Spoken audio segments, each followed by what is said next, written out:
वलुर किनारे जिल्द अव्वल पार्ट 12। 9 अगस्त 1953।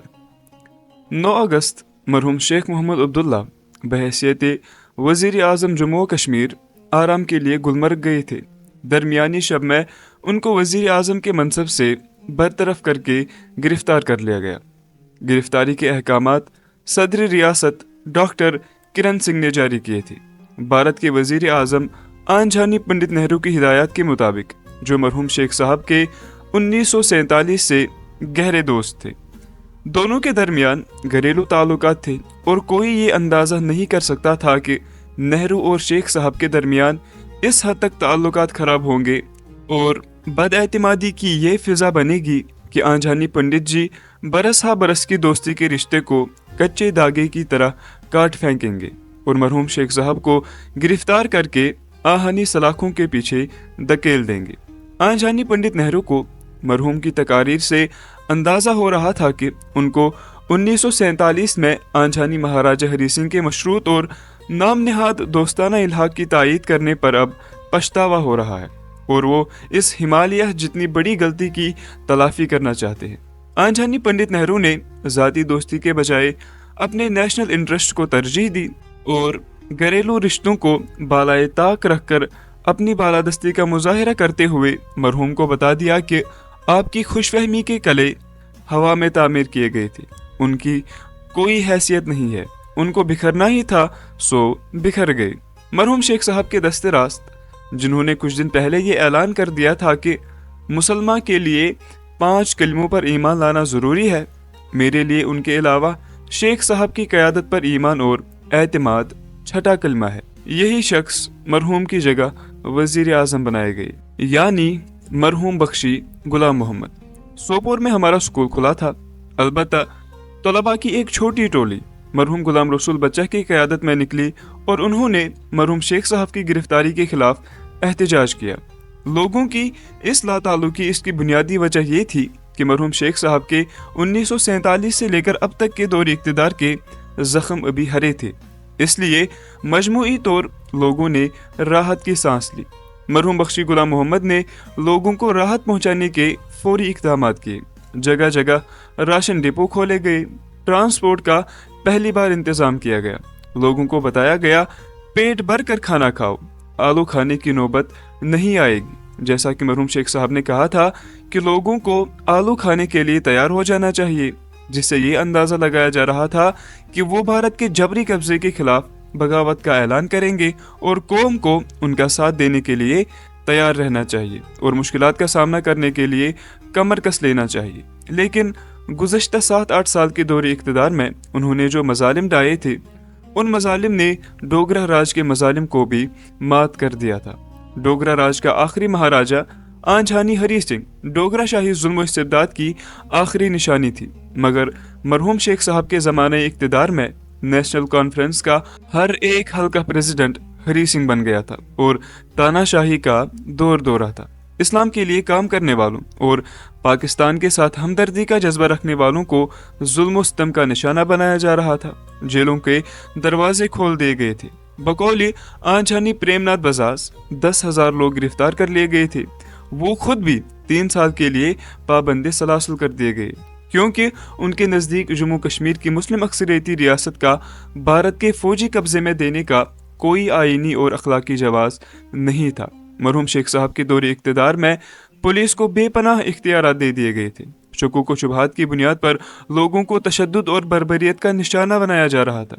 कादिर गांदरबली एक पुलिस ऑफिसर था, वो बर्बरियत और सफाकियत की अलामत बन चुका था और मरहूम शेख साहब के दौरे इक़्तिदार में ऐसे सफाकों और जुल्म इस्तिबदाद के ओछे हथकंडों को इस्तेमाल करने वाले पल रहे थे और उन जैसे अफराद की हर सतह पर हुकूमत की तरफ से हौसला अफजाई होती थी। उन अय्याम में कोई रेडियो पाकिस्तान या रेडियो आज़ाद कश्मीर नहीं सुन सकता था। जब किसी फ़र्द के बारे में हुकूमत के कारिंदों को इत्ला मिलती थी, उनको रेडियो समेत पुलिस थानों में बंद रखा जाता था और तशद्दुद का निशाना बनाया जाता था। कोई सब्ज़ रंग की पगड़ी पहन नहीं सकता था। मुझे खुद एक नंबरदार ने बताया कि एक मरतबा हम नेशनल कॉन्फ्रेंस के किसी मकामी लीडर के पास कोई फरियाद लेकर गई और लोगों की मुश्किलात की दाद रस्सी और इजाला का मुतालबा लेकर अनजाने में मैंने सब्ज रंग की पगड़ी बांधी थी तो उस लीडर ने गुस्से से बेकाबू होकर कहा, पाकिस्तान सर पर बांधे आ रहे हो। इस हद तक पाकिस्तान के साथ नफरत थी। इस्लाम की बातें करने वालों को दुत्कारने और नफरत और इहानत का निशाना बनाना उस पार्टी की पॉलिसी का एक नाकाबिले तनसीख हिस्सा था। ये सब कुछ मेरी आंखों देखी सूरत हाल है। इसी वाक़ाती शहादत की बुनियाद पर मेरा ये नाकाबिले शिकस्त यकीन है कि जम्मू कश्मीर की आवाम की गालिब अक्सरियत की गुलामी, मसाइब और जबर तशद्दुद का निशाना बनाए जाने की जिम्मेदार सिर्फ और सिर्फ मरहूम शेख मोहम्मद अब्दुल्ला की क़यादत में वजूद पाने वाली नेशनल कॉन्फ्रेंस है। पाकिस्तान के खिलाफ नफरत और इस्लामी असूलों की तरफ दावत में रुकावट इस पार्टी के बड़े लीडरों और आम सतह के कारकुनों का एक ही मकसद और मंशा हुआ करता था कि हमारे इक़्तिदार को कोई ज़क न पहुंचे और कोई ऐसा ग्रुप या उनसुर न उभर पाए जो देर सवेर हमारे इक़्तिदार में शरीक बन सके। ये जो मरहूम के कारनामों उसमें जागीरदारी का निज़ाम ख़त्म करने का सहरा बांधा जा रहा है, उन लोगों को शख्स परस्ती के बुत की परस्ती से ज़रा हटकर देखना चाहिए कि छोटे जागीरदारों की गिरफ्त से निकालकर उस क़यादत ने पूरी कौम को एक बड़े जागीरदार और साम्राज्य के चंगुल में दे दिया है, जिसके कब्जे में न सिर्फ हमारी ज़मीनें बल्कि हमारी इज्जत, आबरू, इस्मत, कौमी वकार, गैरत, दीनो ईमान, इस्लाम, अखलाक, शर्म हया, दियानत व अमानत सब कुछ जा चुका है और उनमें से किसी का मालो जायदाद और किसी कदर और वैल्यू के तहफ़्फ़ुज़ और बचाव की कोई ज़मानत नहीं है। हर गुजरता हुआ दिन अंदेशों और ख़तरात की नाकाबिल तरदीद तायीद करता हुआ गुजरता है। शामत आमाल मा सूरत अब्दुल्ला गिरफ्त। क़ारीन को ये गलतफहमी न हो जाए कि मैं मरहूम बख्शी गुलाम मोहम्मद के रवैये और इक़दाम की तायीद करता हूँ। हाशा वकल्ला, उन्होंने अपने लीडर के साथ गद्दारी की, उसकी कोई तायीद और हिमायत नहीं कर सकता। देखना यह है कि अगर मरहूम बख्शी साहब सामने ना आते तो दूसरे लोग तैयार थे, कोई ना कोई सामने लाया जाना था। मरहूम सादिक साहब 64 में नहीं, इससे पहले ही आते। मरहूम कासिम साहब 70-71 में नहीं, पहले ही आ जाते। आंझानी पंडित श्याम लाल सराबी तैयार थे और दहली वालों के सबसे चहीते डीपी दर भी इशारे के इंतजार में थे। असल नुक्ता यह है कि दिल्ली वालों को इख्तियारात देने में कौन जिम्मेदार था। बख्शी गुलाम मोहम्मद को इशारा मिला, वो सामने आ गए। अगर पहले ही सोचा गया होता कि इनके साथ हमारे रिश्ते पायदार और उस्तवार नहीं हो सकते तो ये सूरत हाल सामने न आ जाती। मरहूम शेख साहब के जम्मू कश्मीर के बाशऊर मुसलमानों को बजा तौर जो शिकायत हो सकती है वो ये है कि आप हर अवामी जलसे में तिलावती कुरान से आगाज करते थे, अपनी सुरीली आवाज़ से लोगों को रुलाते थे, मगर ये कुरान पढ़ना महज लोगों को अपने गिरद जमा करने के लिए था। कुरान से रहनुमाई हासिल करना उनके पेश नज़र नहीं रहा है। इस मरहले से अहम तरीन मरहला और क्या था जहाँ मरहूम को 100 बार सोचना चाहिए था और बार बार किताबी हिदायत से रहनुमाई हासिल करने की कोशिश करते रहना चाहिए था। कुरान पाक में बार बार ये बताया गया है कि अहले ईमान के मुकाबले में कुफ्फार और मुशरिकीन के साथ हाथ नहीं बढ़ाना चाहिए। सूरह आल इमरान आयत 38, सूरह निसा आयत 44-45, सूरह माइदा आयत 82, सूरह अल बकरा आयत 120। इन आयत के अलावा कई एक मकामात पर वाज़ेह और गैर मुबहम हिदायत दी गई है कि अहले कुफ़ार और मुशरिकीन के साथ मुसलमानों को छोड़कर और नज़रअंदाज करके रिश्ते उस्तवार नहीं करना चाहिए। इसका ये मतलब नहीं है कि कुफ़ार, मुशरिकीन या गैर मुस्लिमों के साथ दुश्मनी या उनसे नफ़रत या उनके साथ इंसानी बुनियादों पर खुशगवार ताल्लुकात न रखें। इस्लाम ने इसकी इजाज़त नहीं दी है, मगर यहाँ एक पूरी कौम का मसला दरपेश था। मुत्तहिदा हिंदुस्तान दो कौमी नज़रिए की बुनियाद पर तकसीम हुआ है। एक मुस्लिम अक्सरियती खित्ते के अवाम को अपनी मिली कौमी शनाख्त के तहफ़्फ़ुज़ के लिए उसी खित्ते के साथ अपना दस्ते ताउन बढ़ाना चाहिए था जो मुसलमानों की अक्सरियत का हिस्सा था और जो पाकिस्तान के नाम से वजूद में आया था। पाकिस्तान की क़यादत से मामलात तय हो सकते थे कि वो दिफा, करेंसी और खारजी मामलात में इल्हाक तस्लीम करे। बकिया मामलात में रियासत के अवाम को अंदरूनी खुद मुख्तारी दी जाए ताकि इंज़िमाम और इदगाम न हो बल्कि सिर्फ इल्हाक हो।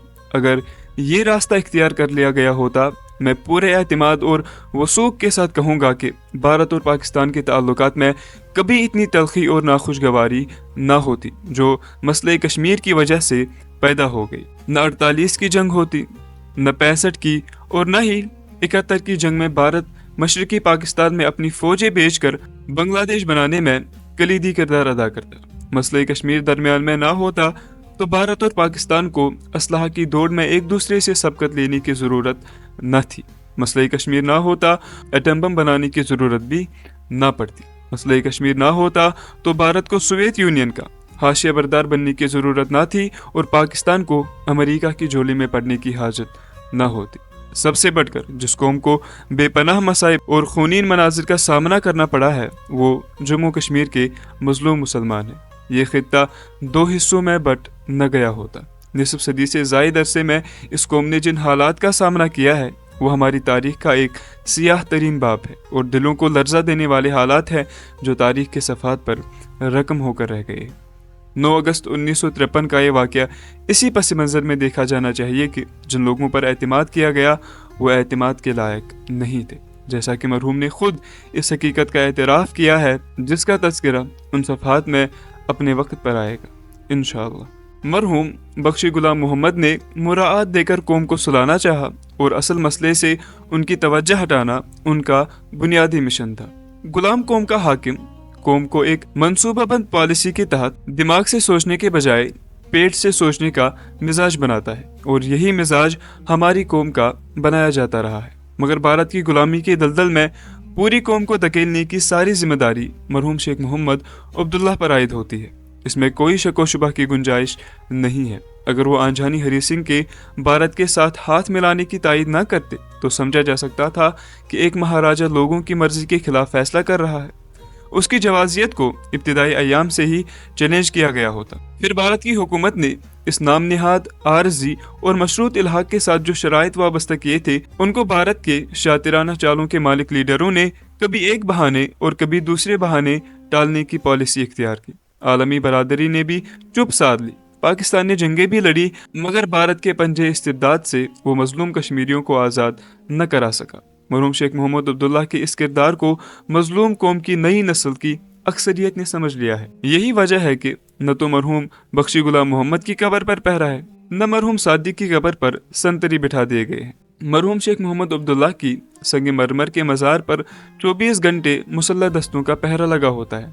बहरहाल इस पहरे से मजलूम कौम के गाँव मुंदमिल नहीं हो सकते हैं, मगर ये इस बात की जिंदा अलामत है कि किसी कौम की बुनियाद रखने वाले की एक गलती किस तरह पूरी कौम को नस्ल दर नस्ल अजाब व इताब और जुल्म व इस्तिबदाद के शिकंजे में कसे जाने की वजह बन जाती है। ये सब कुछ अपने ही हाथों की कमाई है। इसी मौका के लिए अल्लाह ताला ने फरमाया है, अऊज़ु बिल्लाहि मिनश शैतानिर रजीम, ज़ालिका बिमा क़द्दमत अयदीकुम व अन्नल्लाह लैसा बिज़ल्लामिल लिल अबीद। ये वो जज़ा है जिसका सामान तुम्हारे अपने हाथों ने पेशगी मुहैया कर रखा था, वरना अल्लाह तो अपने बंदों पर जुल्म करने वाला नहीं है। अल-अनफाल 51। अगला किस्सा, रिश्ता-ए-इज़्दिवाज। सोपोर में पहुंचने के 1 माह के अंदर ही यहाँ से रिश्ता का पैगाम आया। उस लड़की के बारे में बताया गया कि वो उस्तानी है। यहाँ भी मुझे वालिदैन का ख्याल मानिया बना के सोपोर में सुकूनत इख्तियार करना पड़ेगी। वालिदैन से दूरी पैदा हो जाएगी। हालांकि सोपोर में क़याम की वजह से बहुत सी सहूलतें हासिल हो जाती। रोज़ाना 14 किलोमीटर का आने जाने का सफ़र बचत आएगा। फिर सोपोर में पढ़ने लिखने के मौक़े नसीब होंगे। इन सब सहूलतों और आसाइशों का ठीक ठीक अंदाज़ा था, मगर मैंने वालिदैन की कुर्बत को तरजीह दे दी। तुजैर शरीफ के मरहूम मौलाना गुलाम अहमद खाकी अपने मिशन पर काम करते थे और लड़की के बड़े भाई मुख्तार अहमद मखदूमी भी उनकी हिमायत करते थे। आखिरकार तकदीर का फैसला सामने आ गया और साहिब दख्तर इस रिश्ते पर आमादा हो गए। अब सर्दियों का मौसम आ चुका था, मगर दोनों जानिब निहायत सादगी के साथ ही तकरीब अंजाम देने का फरीज़ा तय पाया। इसके लिए कोई बड़ी रुकावट मानिया न बनी। निकाह और रुखसती एक साथ हो गई। ये लड़की एक शरीफ और पीरजादा घराने की थी, इसलिए इसके आदात और तर्ज बूदबाश हमसे मुख्तलिफ नहीं था। इसीलिए इस्लाम ने निकाह में कुफू की तलाश की ज़रूरत पर जोर दिया है, क्योंकि लड़की और लड़के दोनों के लिए एक दूसरे के यहाँ अजनबियत का एहसास नहीं होना चाहिए। अगर माशरती ज़िंदगी में दोनों में मवाफ़क़त और यगानगत ना हो तो इस मुक़द्दस और पाकीज़ा रिश्ते में वो सआदत और रहमत नसीब नहीं हो जाती है जो निकाह की اصل غایت اور مقصد ہے، جیسا کہ سورہ روم میں فرمایا گیا ہے، اعوذ باللہ من الشیطان الرجیم، وَمِنْ آيَاتِهِ أَنْ خَلَقَ لَكُم مِّنْ أَنفُسِكُمْ أَزْوَاجًا لِتَسْكُنُوا إِلَيْهَا وَجَعَلَ بَيْنَكُم مَّوَدَّةً وَرَحْمَةً إِنَّ فِي ذَلِكَ لَآيَاتٍ لِقَوْمٍ يَتَفَكَّرُونَ۔ الروم 21۔ اور اس کی نشانیوں میں سے ہے یہ ہے کہ اس نے تمہارے لیے تمہاری ہی جنس سے بیویاں بنائی تاکہ تم ان کے پاس سکون حاصل کرو، اور تمہارے درمیان محبت اور رحمت پیدا کر دی۔ یقیناً اس میں بہت سی نشانیاں ہیں ان لوگوں کے لیے جو غور اور فکر کرتے ہیں۔ تشریح یعنی خالق کا کمال حکمت یہ ہے کہ اس نے انسان کی صرف ایک صنف نہیں بنائی، بلکہ اسے دو صنفوں سیکسز کی شکل میں پیدا کیا جو انسانیت میں یکساں ہیں، جن کی بناوٹ کا بنیادی فارمولہ بھی یکساں ہے، مگر دونوں ایک دوسرے سے مختلف جسمانی ساخت، مختلف ذہنی و نفسی اوصاف اور مختلف جذبات و داعیات لے کر پیدا ہوتی ہے۔ اور پھر ان کے درمیان یہ حیرت انگیز مناسبت رکھ دی گئی ہے کہ ان میں سے ہر ایک دوسرے کا پورا جوڑا ہے۔ ہر ایک کا جسم اور اس کے نفسیات و داعیات دوسرے کے جسمانی و نفسیاتی تقاضوں کا مکمل جواب ہے۔ مزید برآں وہ خالق کے حکیم ان دونوں صنفوں کے افراد کو آغاز آفرینش سے برابر اس تناسب کے ساتھ پیدا کیے چلا جا رہا ہے کہ آج تک کبھی ایسا نہیں ہوا کہ دنیا کی کسی قوم یا کسی خطے زمین میں صرف لڑکے ہی لڑکے پیدا ہوئے ہوں، یا کہیں کسی قوم میں صرف لڑکیاں ہی لڑکیاں پیدا ہوتی چلی گئی ہوں۔ یہ ایسی چیز ہے جس میں کسی انسانی تدبیر کا قطعاً کوئی دخل نہیں ہے۔ انسان ذرہ برابر بھی نہ اس معاملے میں اثر انداز ہو سکتا ہے کہ لڑکیاں مسلسل ایسی زنانہ خصوصیات اور لڑکے مسلسل ایسی مردانہ خصوصیات لیے ہوئے پیدا ہوتے رہے جو ایک دوسرے کا ٹھیک جوڑ ہوں، اور نہ اس معاملہ میں ہی اس کے پاس اثر انداز ہونے کا کوئی ذریعہ ہے کہ عورتوں اور مردوں کی پیدائش اس طرح مسلسل ایک تناسب کے ساتھ ہوتی چلی جائے۔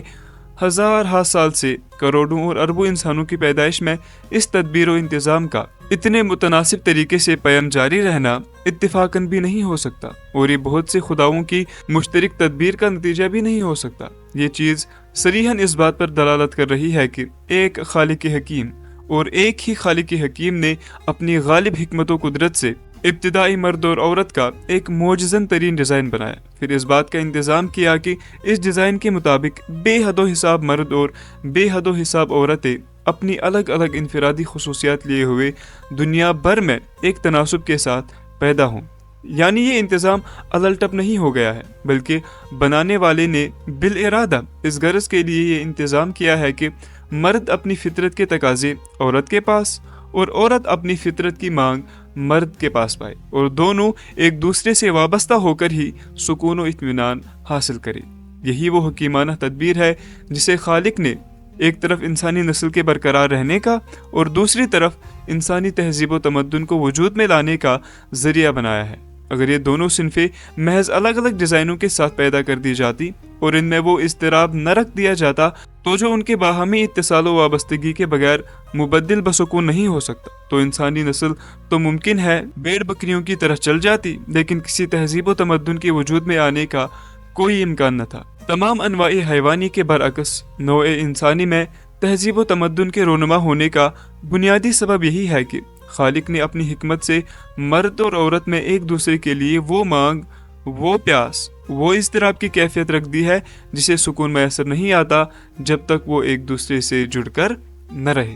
یہی سکون کی طلب ہے جس نے انہیں مل کر گھر بنانے پر مجبور کیا، اسی کی بدولت خاندان اور قبیلے وجود میں آئے، اور اسی کی بدولت انسان کی زندگی میں تمدن کا نشوونما ہوا۔ اس نشوونما میں انسان کی ذہنی صلاحیتیں مددگار ضرور ہوئی ہے، مگر وہ اس کی اصلی محرک نہیں ہے۔ اصل محرک یہی اضطراب ہے جسے مرد و عورت کے وجود میں ودیعت کر کے انہیں گھر کی تاسیس پر مجبور کر دیا گیا۔ کون صاحب عقل یہ سوچ سکتا ہے کہ دانائی کا یہ شاہکار فطرت کی اندھی طاقتوں سے محض اتفاقاً سرزد ہو گیا ہے؟ یا بہت سے خدا یہ انتظام کر سکتے تھے کہ اس گہرے حکیمانہ مقصد کو ملحوظ رکھ کر ہزارہ برس سے مسلسل بے شمار مردوں اور بے شمار عورتوں کو یہ خاص اضطراب لیے ہوئے پیدا کرتے چلے جائیں۔ یہ تو ایک حکیم اور ایک ہی حکیم کی حکمت کا صریح نشان ہے جسے صرف عقل کے اندھے ہی دیکھنے سے انکار کر سکتے ہیں۔ मोहब्बत से मुराद यहाँ जिनसी मोहब्बत सेक्चुअल है, जो मर्द और औरत के अंदर जज्बा व कशिश की इब्तिदाई मुहर्रिक बनती है और फिर इन्हें एक दूसरे से चस्पा किए रखती है। और रहमत से मुराद वो रूहानी ताल्लुक है जो अज़दवाजी ज़िंदगी में बतदरीज उभरता है, जिसकी बदौलत वो एक दूसरे के खैर खा, हमदर्द व गमखार और शरीके रंजो राहत बन जाते हैं। यहाँ तक कि एक वक्त ऐसा आता है जब जिनसी मोहब्बत पीछे जा पड़ती है और बुढ़ापे में ये जीवन साथी कुछ जवानी से बढ़कर एक दूसरे के हक में रहीम व शफीक साबित होते हैं। ये दो मज़बूत ताकतें हैं जो खालिक ने उस इब्तिदाई इज़्तिराब की मदद के लिए इंसान के अंदर पैदा की है, जिनका जिक्र ऊपर गुजरा है।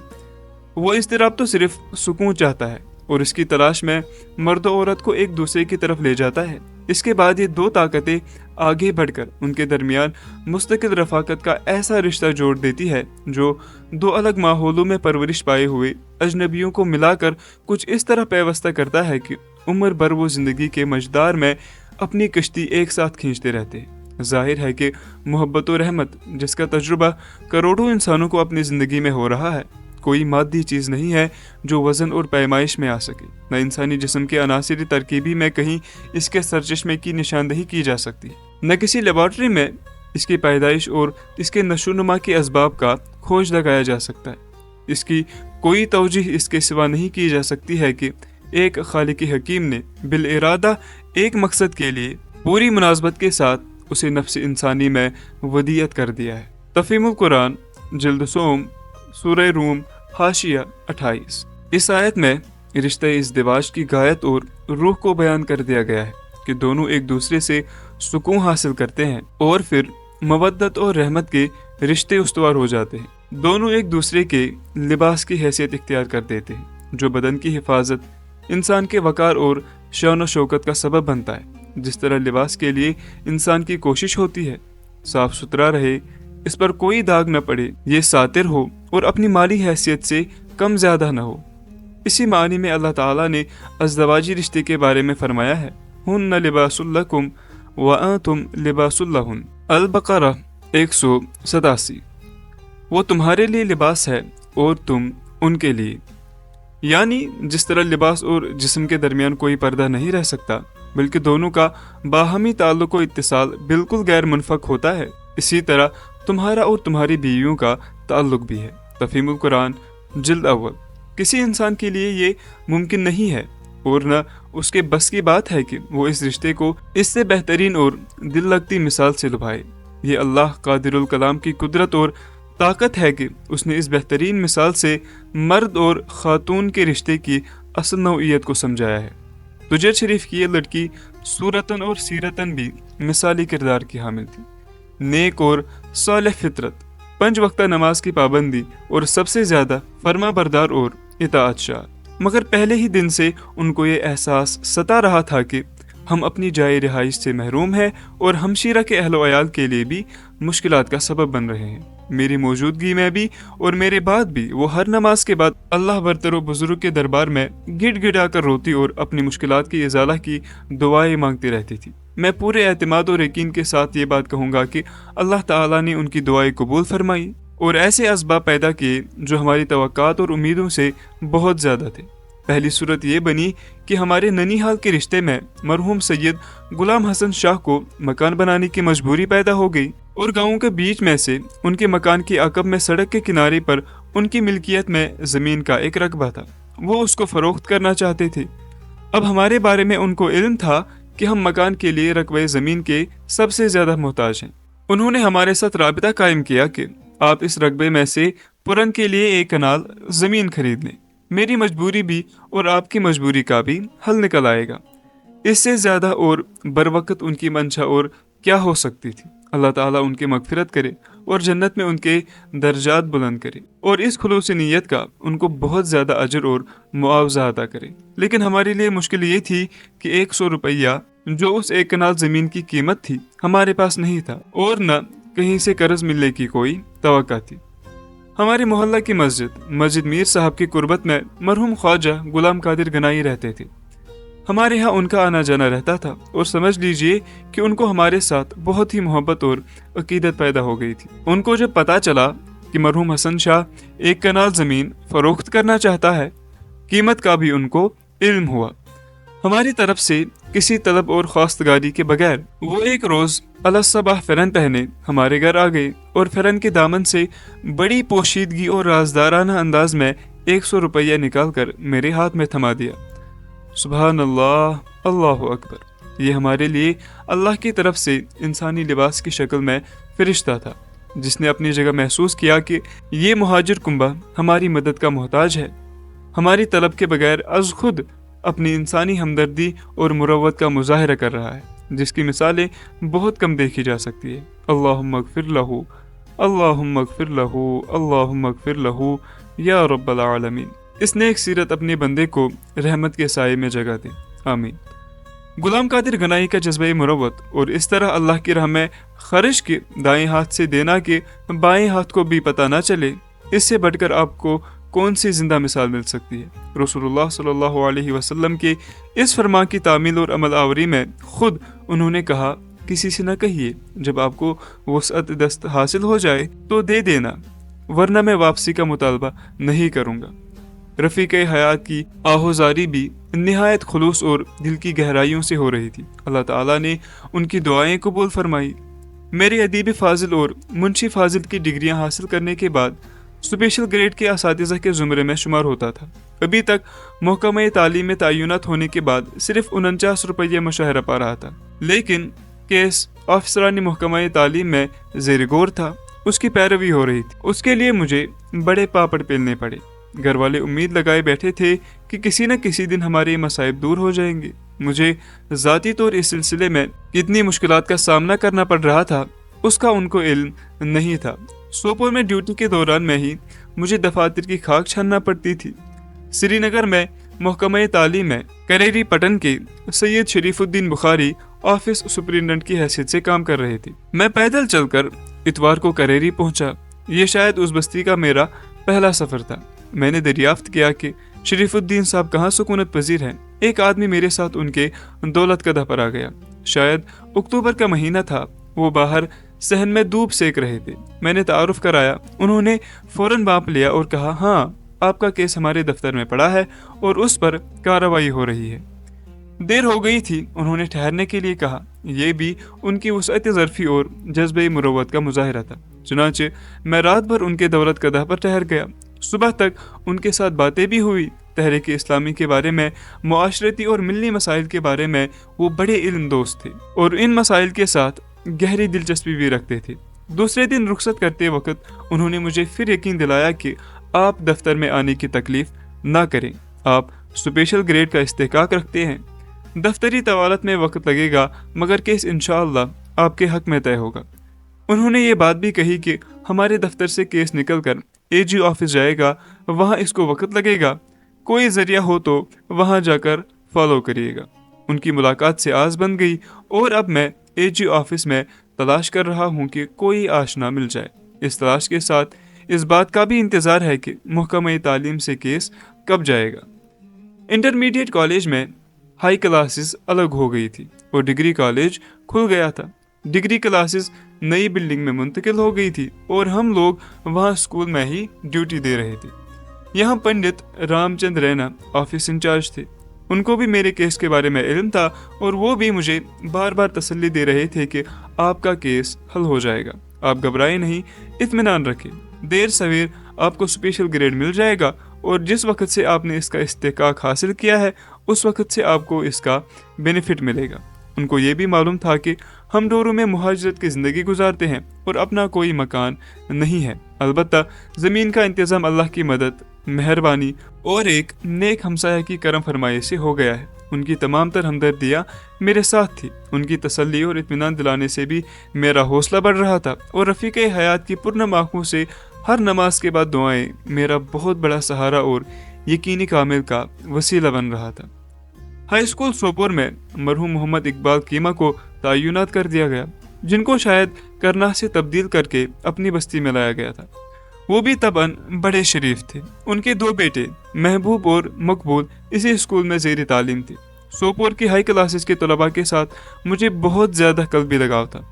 वो भी बगैर इस्तिस्ना के मुझसे घुल मिल जाते थे और फ़ारसी पढ़ाते वक्त में उनको इस्लाम के बारे में खत उल इम्कान मालूमात फराहम करता था और इस्लाम का जामिया तस्वुर जहन नशीन करने की मुसलसल कोशिश करता था। सोपोर में मसाजिद के आइम्मा हजरात लोगों तक असल दीन पहुंचाने की जिम्मेदारियों से कमा हक कहू अहदा बरा नहीं हो रहे थे। कुछ मौलवी हजरात कांग्रेस के असर में थे और उनको कांग्रेस अपने सियासी मकासद के लिए बड़ी आसानी के साथ इस्तेमाल करते थे। हमारी तरफ से सोपोर की मसाजिद में खिताबात की मांग जिस कदर बढ़ रही थी, कांग्रेस के लीडर तिलमिला उठे थे और वो इन मौलवी हजरात को एतिकाद के नाम पर लोगों को हमारे मुतालिक शुकूक व शुबहात पैदा करने की कोशिश करते थे। मगर सोपोर का नौजवान और तालीम याफ्ता तबका रोज़ बरोज़ हमारे इस्तिदलाल से मुतासिर हो रहा था। फिर हम लोग सिर्फ मसाजिद की खिताबात तक ही बात महदूद नहीं रखते थे, बल्कि लिटरेचर भी आम करने की कोशिश करते थे और उन हम जहती कोशिशों से सोपोर हमारे लिए एक अहम मरकज़ की हैसियत इख्तियार करता जा रहा था। सोपोर चूँकि मरकज़ी कस्बा और गर्दोनवाह के इलाकाजात के लिए तिजारत का मरकज़ है, इसलिए इसके असरात देहात तक फैलते जा रहे थे। अब देहात से भी हमें प्रोग्राम रखने के मुतालबे हो रहे थे। सोपोर में तहरीक इस्लामी का मरकज़ बन गया था और नज़म भी कायम हो गया था, इसलिए तंजीम में जो बोलने वाले अफराद होते थे उनको देहात में भी प्रोग्राम के लिए भेज दिया जाता था। यहाँ भी हमने गश्ती इज्तिमात का सिलसिला शुरू कर दिया था। मुझे याद है कि एक रोज़ हम इज्तिमाई सूरत में वुलर के सैर के लिए निकले। मोहतरम सैफुद्दीन सैफी और गुलाम मोहम्मद वाइज भी इस इज्तिमा में शरीक थे। इसमें दोपहर के खाने का भी इंतज़ाम था। मोहतरम सैफी साहब को मैंने अपनी आंखों से देखा है कि आटा गूंदते थे और रोटियां पकाते थे। उन अय्याम में वो तहरीक इस्लामी के सफ़े अव्वल के अफराद में शामिल थे, मगर बाद में मुलाजमत की तब्दीली की वजह से वो दूर हो गए और उनकी फ़िक्री, इल्मी और अदबी सलाहियतों से तहरीक इस्लामी महरूम हो गई। मोहतरम वाइज साहब भी मुलाजमत के चक्कर से बाहर न निकल सके। जहन उनका तहरीक के नज़्मुल ऐन से बराबर मुतासिर रहा, मगर अमली तौर वो तहरीक इस्लामी की कुछ खिदमत न कर सके।